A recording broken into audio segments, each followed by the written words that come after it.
The very first prototype ATF to fly was Northrop's YF-23, which on 27 August 1990 was airborne for 50 minutes. It climbed to 25,000 feet. Test pilot Paul Metz was very pleased.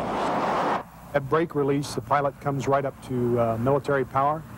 Very smooth increase in RPM and a very decided push down the runway. Approaching about 120 knots, you apply aft stick and the nose comes up very smoothly. You'll sit on the mains for just a few seconds and then lift off.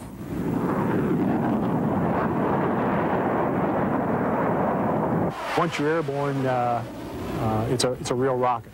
It begins climbing very rapidly, even in military power.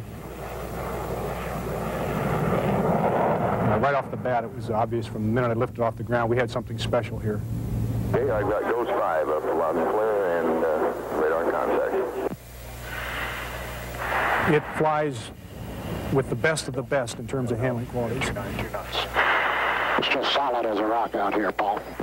Feels good here.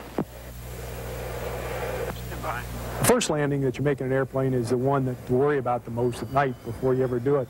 It turns out that the YF-23, there's no demanding part of the landing. Coming down final approach, the merest suggestion of requirement to change your speed, and the airplane responds instantly. It rides through the bumps and the turbulence smooth as silk. And the flight control system is to credit for that. The actual flare and landing touches down like a feather.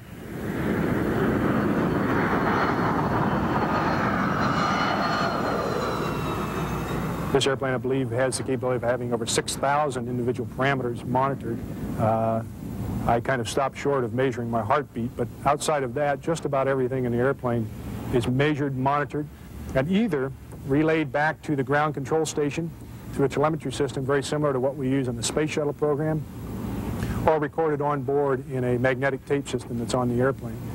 So we know how this airplane lives, breathes, and works for us every second and microsecond that it's airborne. First few flights, the data shows that we're meeting the predictions very well. At the present time, we have Nimble and quick like a cat. That's the first impression that I had from the moment I got the airplane up.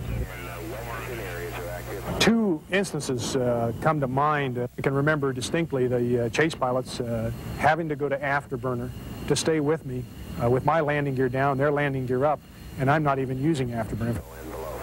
The other instance was during some low-speed maneuvering performance testing that didn't seem particularly unusual to me until later when discussing with the test pilots in the two chase airplanes. They tried to use afterburner to stay with me in the low-speed conditions and dropped back behind me, and I simply outturned them.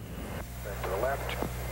I don't think you can help but look at this airplane and have a reaction to the cleanliness of it and the sleekness of the lines and the flowing lines.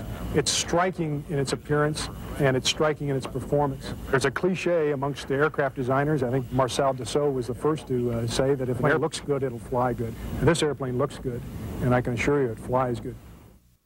The ATF had been in demonstration validation, or what the Air Force calls DEM-VAL, from October 1986 to the beginning of 1991. This phase served to generate as much information as possible to demonstrate the feasibility and capability of the technology. Demonstration validation reduced the risk of the next phase of the program, full-scale development. This was scheduled to begin in the summer of 1991. The demonstration validation phase included the objective of successfully balancing capability with cost. Affordability is a key consideration. The ATF developers work to achieve the most cost-effective weapon system, which defeats the increasing threat to our air superiority capabilities.